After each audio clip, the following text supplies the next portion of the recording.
Tiap tahun ini menjadi PR pemerintah untuk mengurai kemacetan mulai dari arus mudik hingga kemudian arus balik. Yang dikhawatirkan tentunya adalah kemacetan yang panjang, pastinya ini akan menyusahkan bagi masyarakat yang ingin kembali ke kampung halaman ketika mudik atau kembali ke ibu kota ketika balik pemirsa.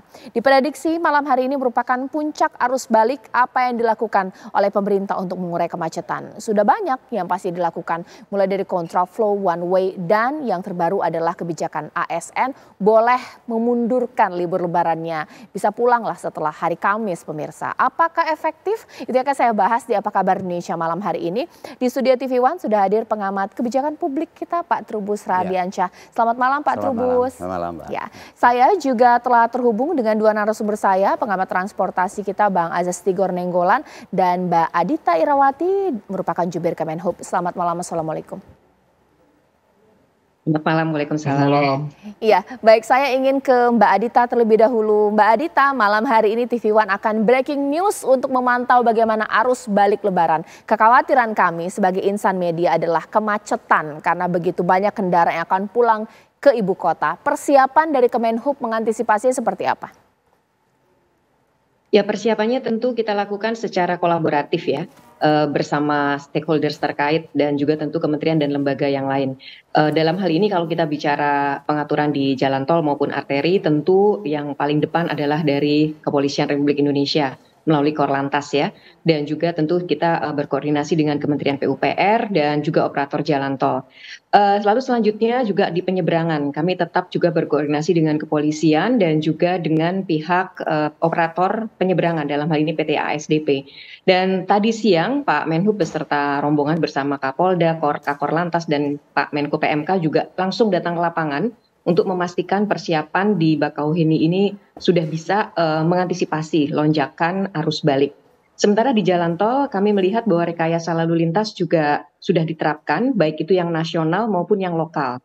Hal ini sesuai dengan kesepakatan dan berbagai pembicaraan yang sudah kami lakukan, mengingat arus mudik yang baru saja kita lewati itu memang lonjakannya luar biasa ya. Dan tentu kita harus bisa mempersiapkan arus balik yang tetap bisa memberikan kelancaran dan kenyamanan bagi pemudik.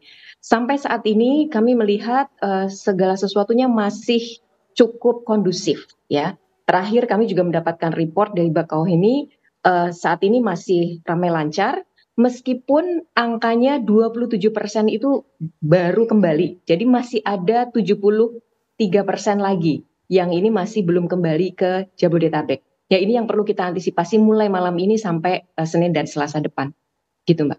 Baik, sekarang saya ingin ke Bang Azas Tigor Nenggolan terlebih dahulu. Ini kan sudah banyak yang dilakukan oleh pemerintah khususnya Kemenhub ya untuk merekayasa supaya tidak terjadi kemacetan yang cukup panjang dan menyusahkan masyarakat. Ada koreksi tidak sih? Karena kita tahu bahwa ada kecelakaan yang terjadi di jalur kontraflow. Seperti itu, bagaimana Bang Azas Tigor? Ya, terima kasih Caca. Jadi kalau saya perhatikan ya dan saya cermati, memang sekarang ada beberapa skema rekayasa yang disiapkan oleh pemerintah. Bagaimana membuat lancar arus balik yang akan mulai hari ini sampai hari Selasa ke depan, begitu, karena ada perpanjangan, ada kebijakan WFA untuk ASN. Nah, jadi saya lihat sudah ada beberapa perbaikan ya, belajar dari pengalaman arus mudik, misalnya yang kontraflow yang jaraknya ratusan kilometer itu sudah dipersingkat hanya dari 74 ke 40 km 40 begitu ya, dan itu pun ada barrier pemisah begitu, tidak langsung seperti waktu arus mudik, itu saya lihatnya seperti itu. Lalu yang kontraflow-nya juga sudah ada pengamannya begitu ya, maksud saya yang arus satu jalur itu udah ada pengamannya begitu ya, tidak dilepas begitu saja. Jadi ini kan untuk meminimalisir terjadinya kecelakaan. Nah, tinggal nanti penambahan skema, misalnya kan katanya juga ada, sebelum ada skema yang berikutnya ada skema yang sebelumnya. Misalnya mau ada pengalihan ke jalur arteri. Nah, di sini juga nanti harus lebih diperhatikan, misalnya ketika pengalihan di jalur arteri seperti apa, supaya begitu masuk ke jalur arteri, baik waktu pengalihan maupun di ujung nanti, misalnya di Jabodetabek sebagai tujuan gitu ya, itu masuk ke jalur arterinya supaya lebih lancar. Mengingat besok kan hari Senin begitu ya, itu sudah mulai hari kerja juga begitu. Nah ini yang harus diperhatikan. Jadi selain memang ini kan di arah jalan tolnya sudah ada perbaikan-perbaikan skema yang dilakukan oleh pemerintah gitu ya. Nah tapi jangan lupa juga karena kan itu nanti tadi ada skema pengaliannya ke jalur jalur arteri atau jalan-jalan arteri. Dan nanti begitu mau sampai ke tempat tujuan, misalnya di Jabodetabek, masuk ke jalan arteri. Nah itu harus dipersiapkan betul supaya lancar juga waktu keluar. Itu yang pertama. Yang kedua, menurut saya juga harus terus disampaikan bagaimana para pemudik ini disadarkan, ya tidak bisa lancar 100%. Namanya kan ini kan arus liburan begitu ya, arus mudik, arus balik yang sungguh besar jumlahnya. Jadi masyarakat kita juga harus ada betul, ya harus mau juga menjaga diri, menahan diri, ya supaya melihat dan menerima situasi yang ada, tidak memperkeruh gitu situasi di perjalanan begitu ya. Kalau dia ngantuk ya istirahat yang cukup gitu ya.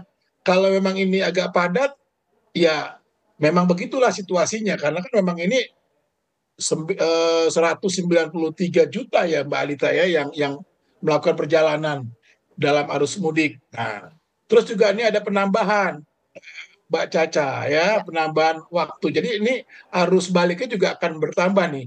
Kan ada 2 hari WFH yang diberikan oleh pemerintah kepada ASN. Jadi ini arus mudiknya akan lebih panjang. Tadi sampaikan masih ada 70-an% yang belum kembali masuk ke arus mudik. Nah, ini juga harus diantisipasi.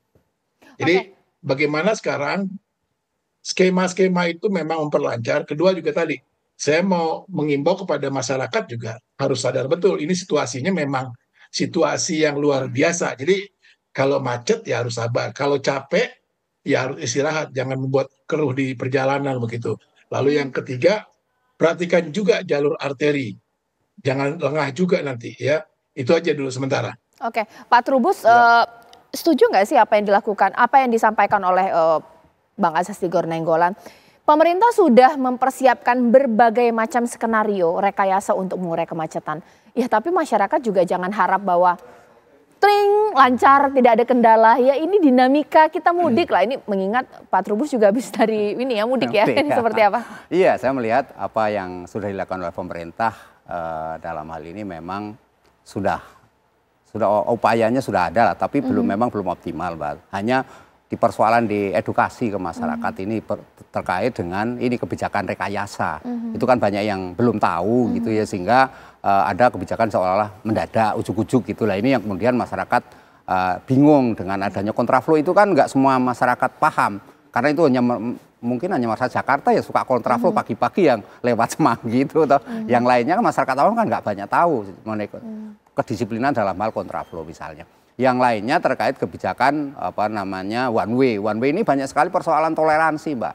Ini minim sekali. Masyarakat sering nggak toleran. Jadi mereka menyerobot jalan dengan kecepatan yang tinggi tanpa mempertimbangkan aspek keselamatan orang lain. Nah, itu yang kemudian tadi singgung Bang Tigor itu terkait dengan kelelahan. Fatigue ini kan seringkali mereka nggak nyadar bahwa itu situasinya capek, lelah, tapi mereka terlalu ngotot untuk cepat pulang. Ini untuk jalur tol ya.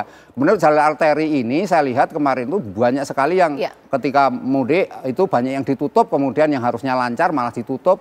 Banyak kebijakan mendadak yang masyarakat tidak tahu. Jadi komunikasi publiknya juga masih perlu ditingkatkan. Nah, kemudian kebijakan yang lain mengenai ASN harus WFH itu saya rasa juga masih harus dipertimbangkan dengan matang itu, karena itu juga mendadak itu, Mbak. Bagaimana ASN yang mereka kebetulan dua-duanya bekerja, yang satu swasta, yang satu PNS, kemudian ada yang anak sekolah. Lah itu kan juga susah juga, harusnya kebijakannya itu kan terintegrasi. Kalau memang mundur ya mundur semuanya, jangan kemudian hanya ASN tok yang diatur, kemudian hanya yang teknis tetap jalan seperti itu, hanya pemerintahan doang. Jadi seperti setengah hati gitu. Harusnya memang kalau memang dilakukan kebijakan WFH ya WFH semuanya, WFO, jadi semuanya jelas gitu. Jadi terkait juga bagaimana swasta juga gitu loh, Mbak.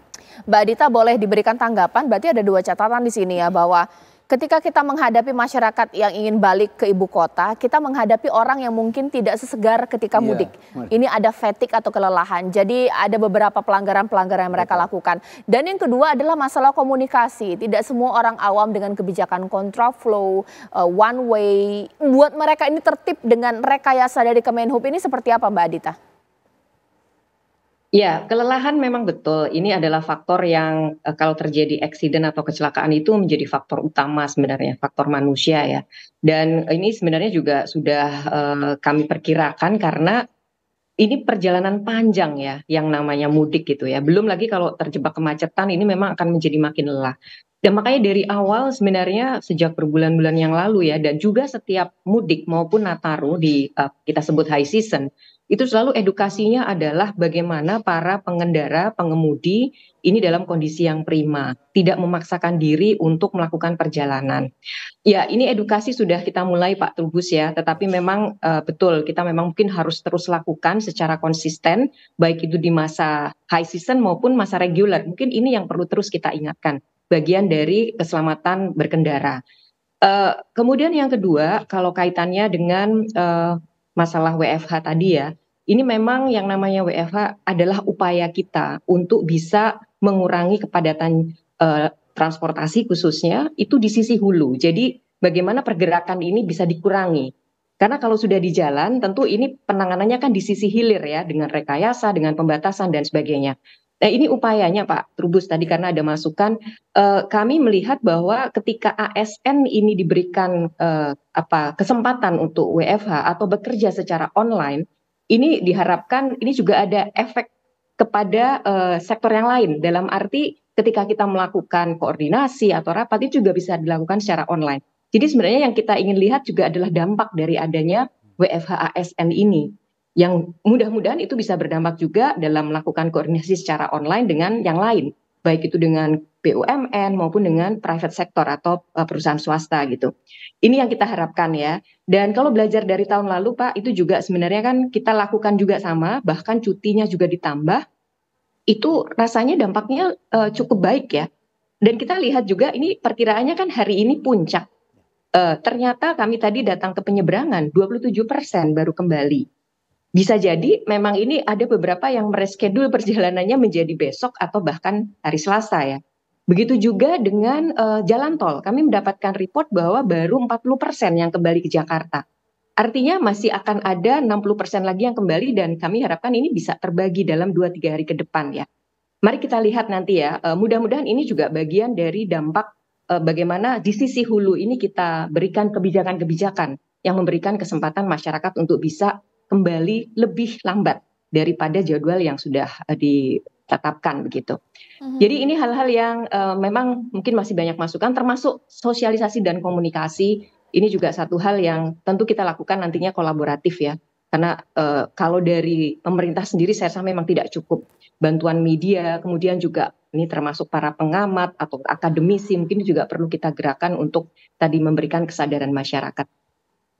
Baik, ya nanti kita akan lebih lanjut lagi membahas mengenai ini, bahkan dari pihak Korlantas Polri juga saya akan minta untuk cari tahu update terbaru seperti apa treatment yang dilakukan oleh pihak kepolisian.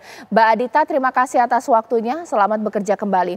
Sesaat lagi mungkin nanti saya akan tanya kepada narasumber saya, sebenarnya karakter pengendara pemudik arus balik Lebaran 2024 ini seperti apa sih? Karena kita tahu bahwa semua ingin pulang cepat ke ibu kota.